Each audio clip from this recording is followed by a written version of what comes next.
Alright Reds, this is Eddie Gibbs from Anfield Index, and this is a paid advertisement from BetterHelp Therapy Online. What's something you'd always wanted to learn? Remember back when you were a kid, always curious, always discovering something new. Now think about this, as an adult, do you still spark that joy of learning new things? Whether it's gardening, picking up a new language, or maybe mastering bowling to outshine your best friend, it's essential to keep that spirit alive. And guess what? Therapy can be a fantastic way to reconnect with your inner student, your sense of wonder. Because truly, the back-to-school vibe isn't just for kids or young adults, it's for everyone at any stage of life. Now, I haven't used BetterHelp myself, but I've seen firsthand how therapy can dramatically shift perspectives. It's not just about heavy issues, it's about enhancing your everyday life, learning to cope better with daily stress, setting healthy boundaries, and empowering yourself to be the best version of yourself. It's a space where anyone can benefit from a little extra insight and support. So why BetterHelp? Well, it's therapy that fully adapts to your timetable, and it's all online. Just fill out a brief questionnaire, and they'll match you with a therapist. And if you feel the need to change therapists, you can switch anytime without an extra charge. How's that for flexibility? With over 5,000 therapists in the UK, BetterHelp offers a wide variety of specialists, ready to help you rediscover your curiosity and tackle new challenges. Visit betterhelp.com/index today. There's a bonus. Get 10% off your first month. Remember, that's betterhelp.com/index. Rediscover your curiosity with BetterHelp and keep on learning, no matter where you are on life's journey. Ryan Reynolds here from Mint Mobile. With the price of just about everything going up during inflation, we thought we'd bring our prices down. So to help us, we brought in a reverse auctioneer, which is apparently a thing. Mint Mobile Unlimited Premium Wireless. How to get 30, 30, bit to get 30, bit to get 20, 20, 20, bit to get 20, 20, bit to get 15, 15, 15, 15, just $15 a month? Sold! Give it a try at mintmobile.com/switch. $45 upfront payment equivalent to $15 per month. New customers on first 3-month plan only. Taxes and fees extra. Speed slower above 40 gigabytes. See detail. When it comes to towing, seeing is believing. That's why Chevy Truck's advanced camera technology offers up to 8 available cameras for 14 unique views, so you can focus on the view that really matters. Chevrolet, together let's drive. Learn more about Chevy Trucks at Chevy.com. Safety or driver assistance features are no substitute for the driver's responsibility to operate the vehicle in a safe manner. Read the Vehicle Owner's Manual for important feature limitations and information. Thanks for choosing this free Anfield Index podcast. If you'd prefer to listen to this or any of our other shows without adverts, then now's the time to check out Anfield Index Pro. With AI Pro, you can supercharge your entire listening experience. You'll not only get all of our podcasts without the ads, but you'll have them far faster with our Quick Publish feature available exclusively for subscribers. AI Pro also puts you in the heart of our sound studio, with an option to listen to many of our shows live and interact with the podcasters in real time as the shows are recording. Upgrading couldn't be easier. AI Pro is available on all popular podcast platforms. Just head on over to AnfieldIndexPro.com and get started today.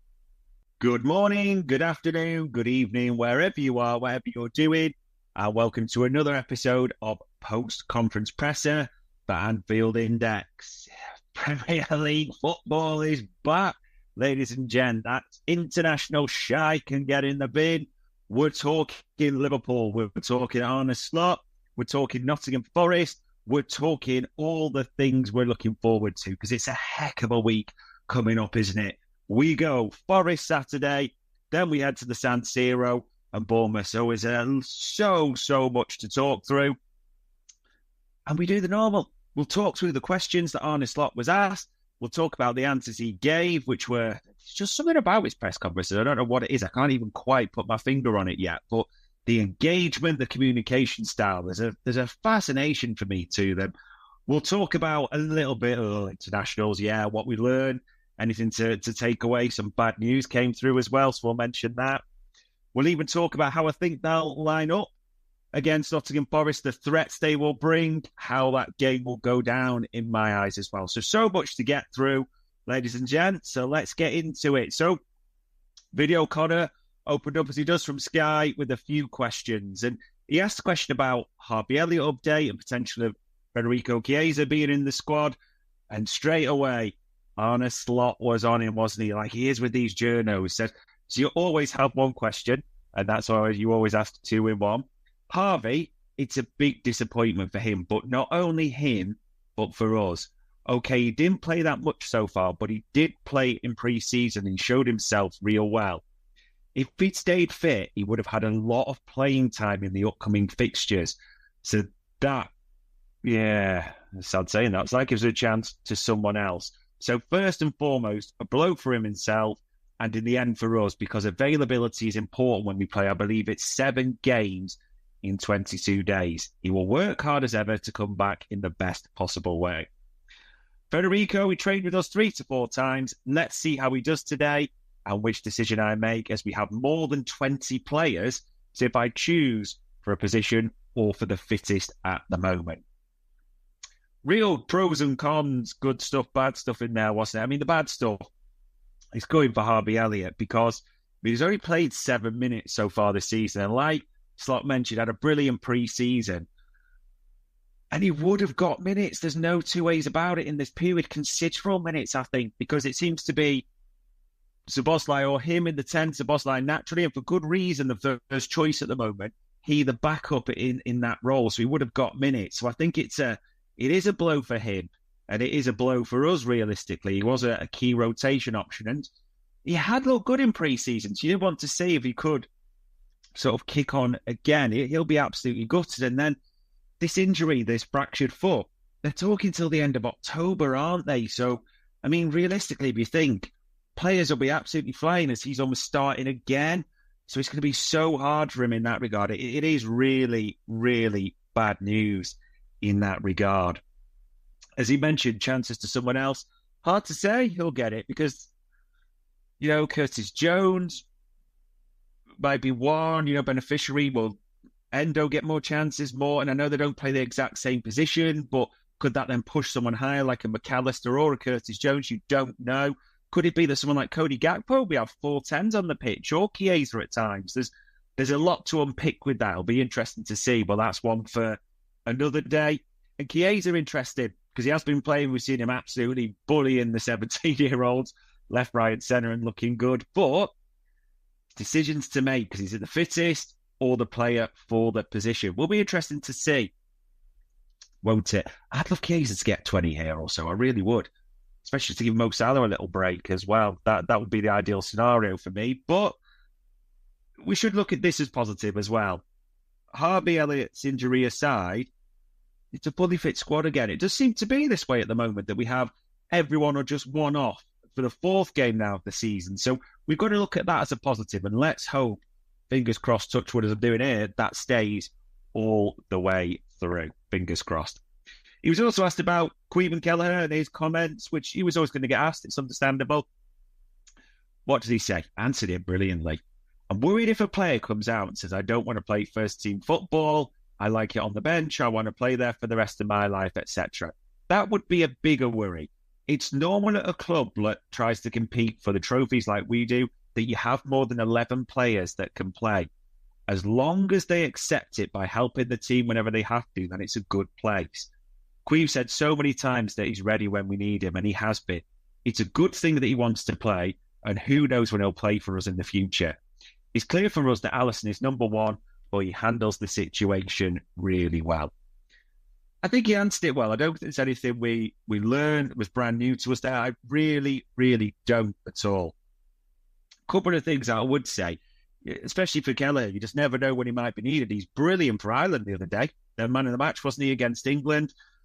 Alisson does have a history of just, when he's he's out for a while, doesn't he? And, you think back to that season when Kelleher had a right run and even overtook him for appearances at one stage as well. So he just stay ready. You just never know when it might happen. At the same time, I do appreciate everyone knows, Slot knows, Kelleher, everyone's aware that he wants to go and be a number one somewhere. But until someone puts the offer on the table, what can we do? So it is what it is a little bit with the Kelleher situation. He was then asked about Ryan Gravenberch and how he's adapted and having to learn that position. It's interesting the way he answered this at the start. He says, yes, learn that position. Then he kind of paused and went, He's been a midfielder all his life and maybe played a bit deeper, I think is the English word, than he did before.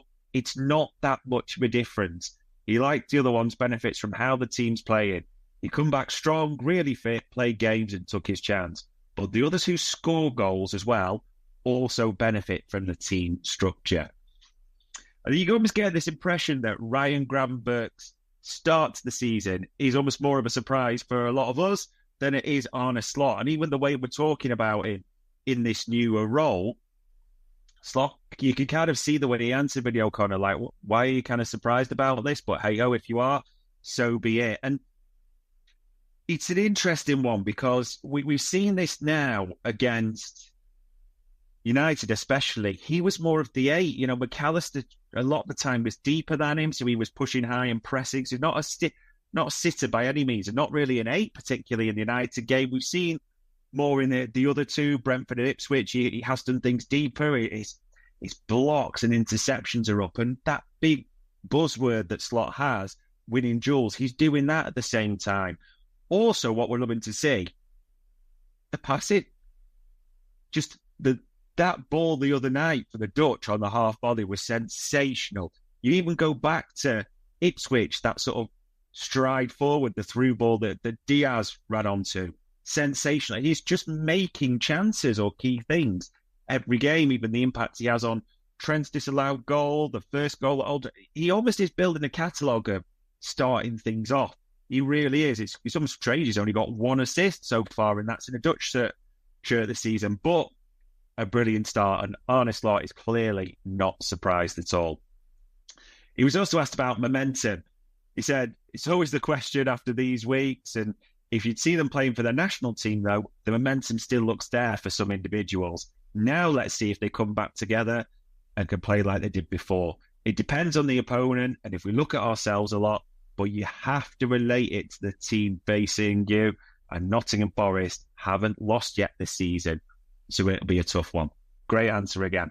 Just focusing minds on this weekend.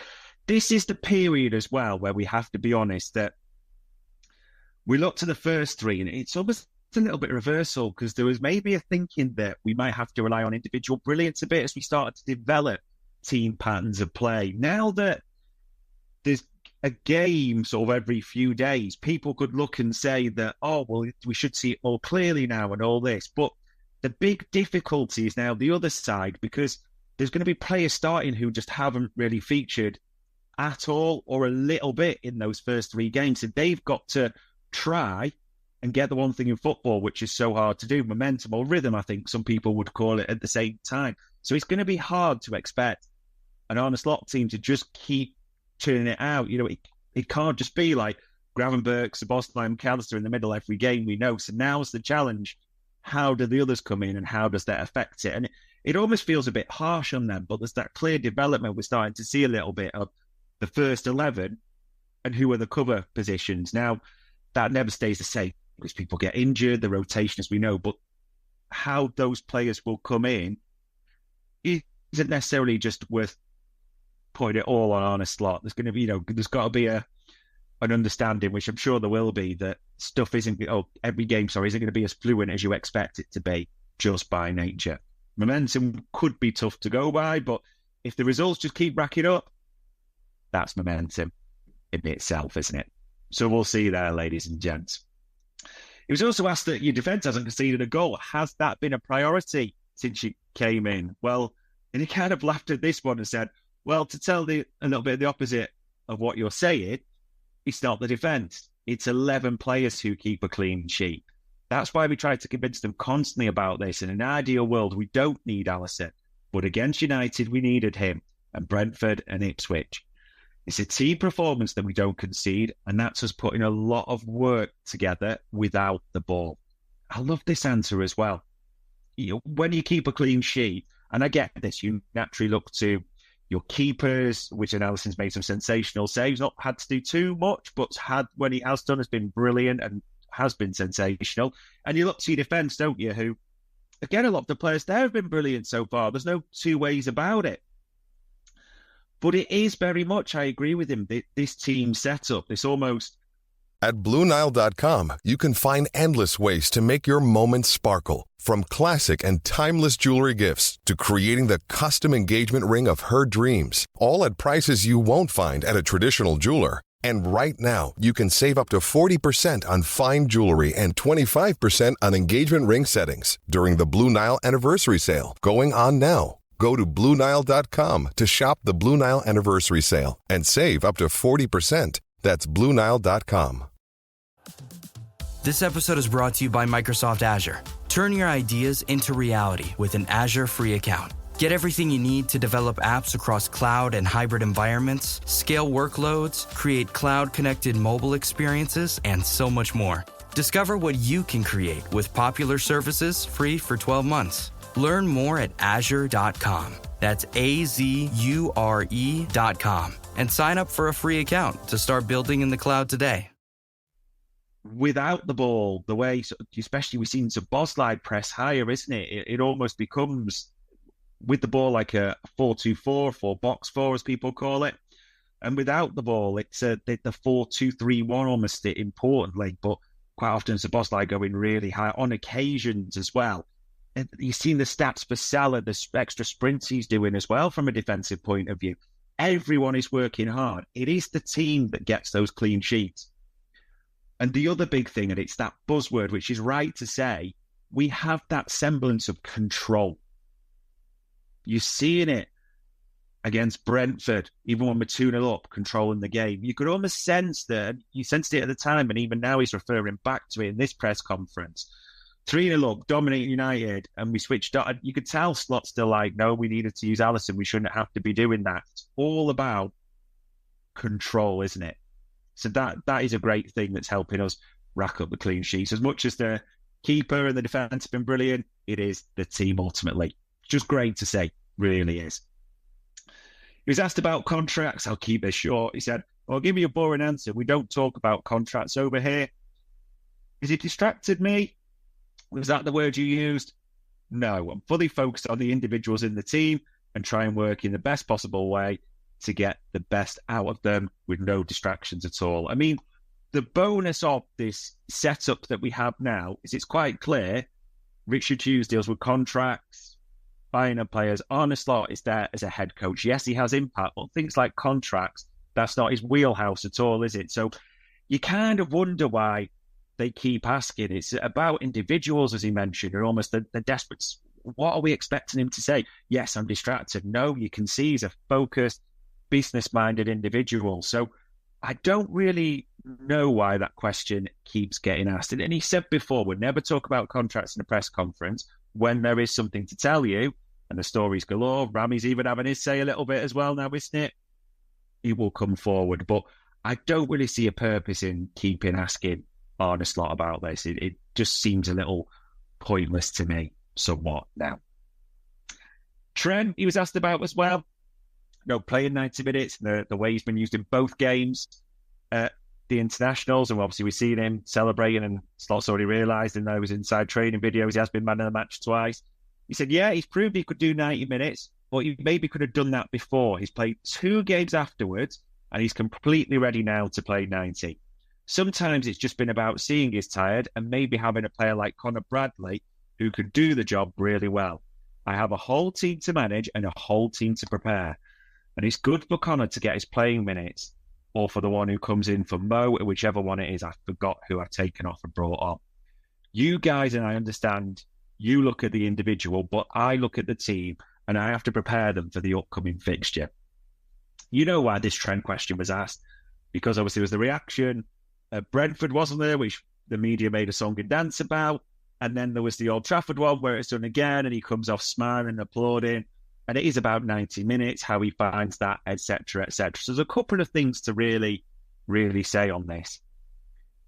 Yeah, if you look at Trent, unfortunately now, England have realised he's a star.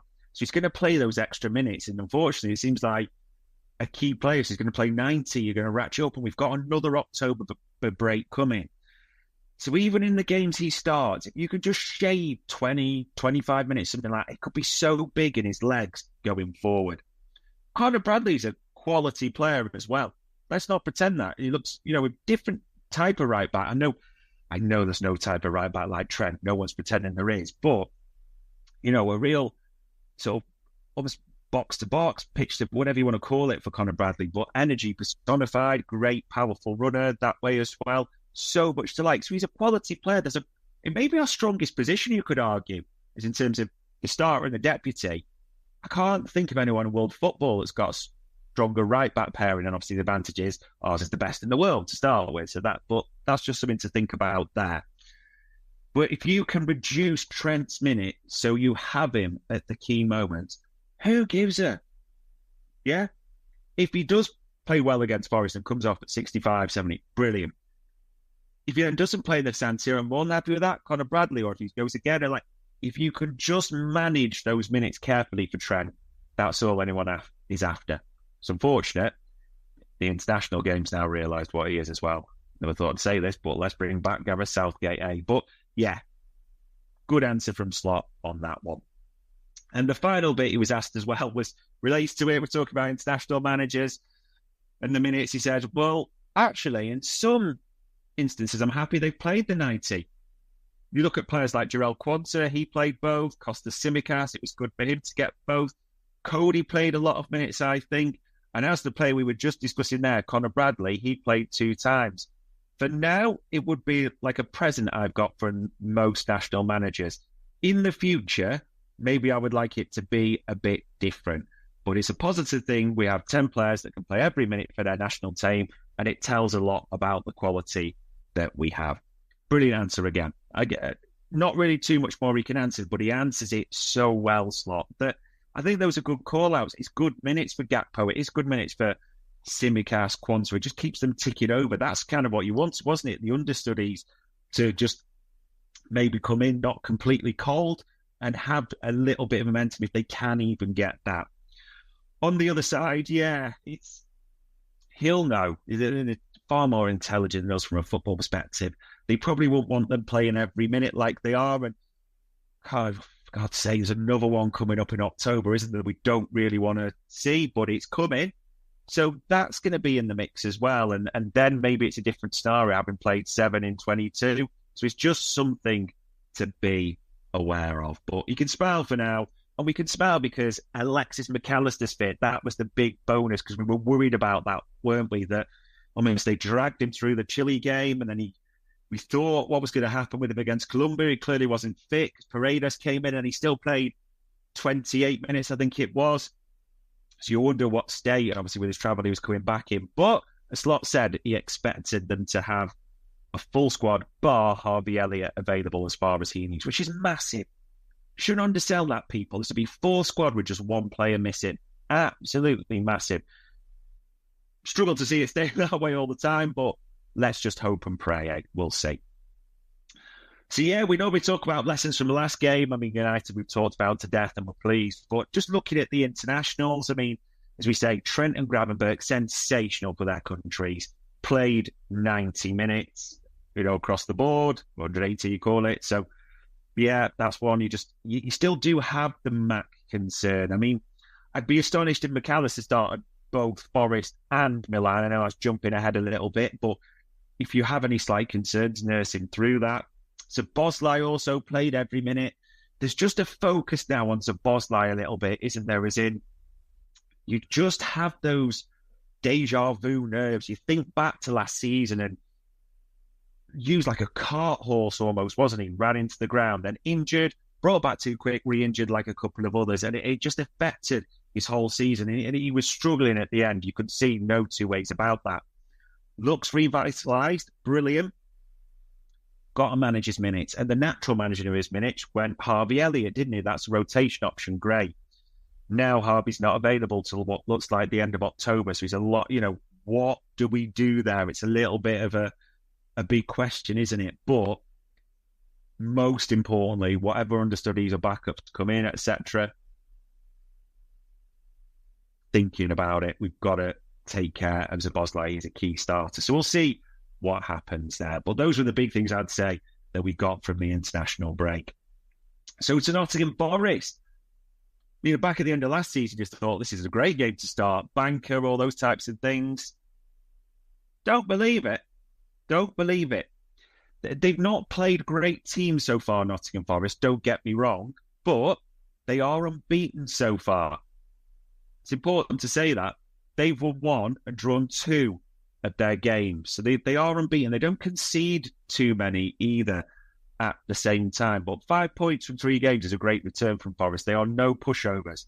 They also, if you talk about their threats, Chris Wood has got a couple. So he's back on the goal-scoring trail. He's a proper streaky player, isn't he, as well? So you have to keep an eye on him tomorrow. Morgan Gibbs-White, he'll be boosted by what he's doing with England and getting that debut. So he'll want to keep showing that, won't he, at the same time? So that's big in that regard. Also, there's just height now in their team, isn't there? Milinkovic, he looks solid.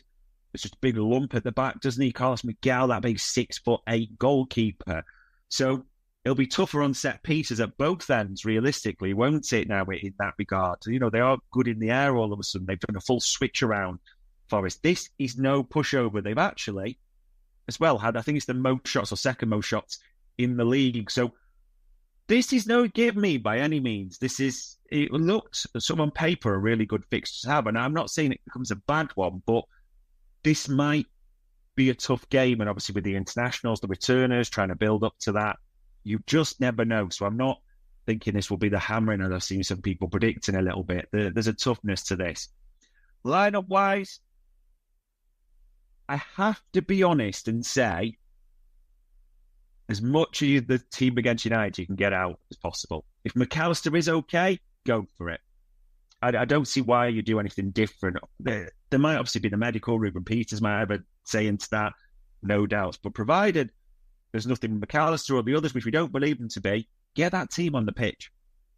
Play this game before you start thinking about Milan. Just play the game in front of you that way. And if you win this, then you can start. Ideal situation, let's be honest, is we're well ahead and we start bringing players off, rotating. Giving Chiesa 25 minutes for that is brilliant if he's in the squad. Even Curtis Jones to help him get back up as well, absolutely crucial.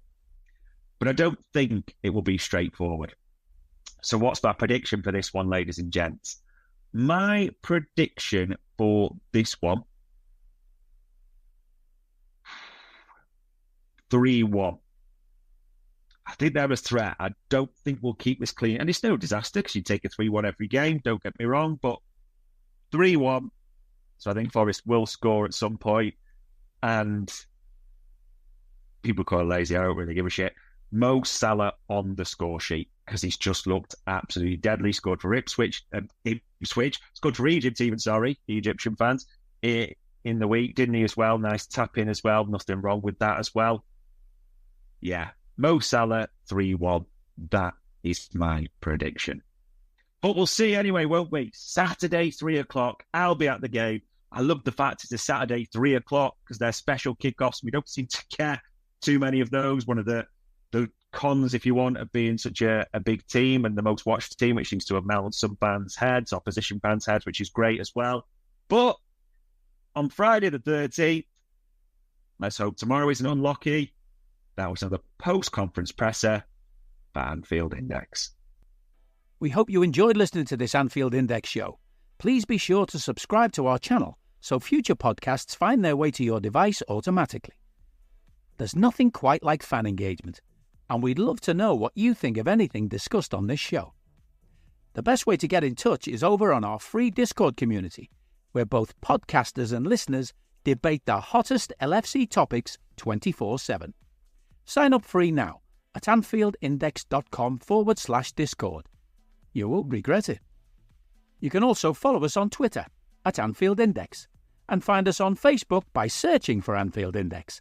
Oh, and before you go, we'd love it if you could leave us a 5-star review on your favourite podcast app. It only takes a couple of seconds, and it means the world to the people who create these free shows.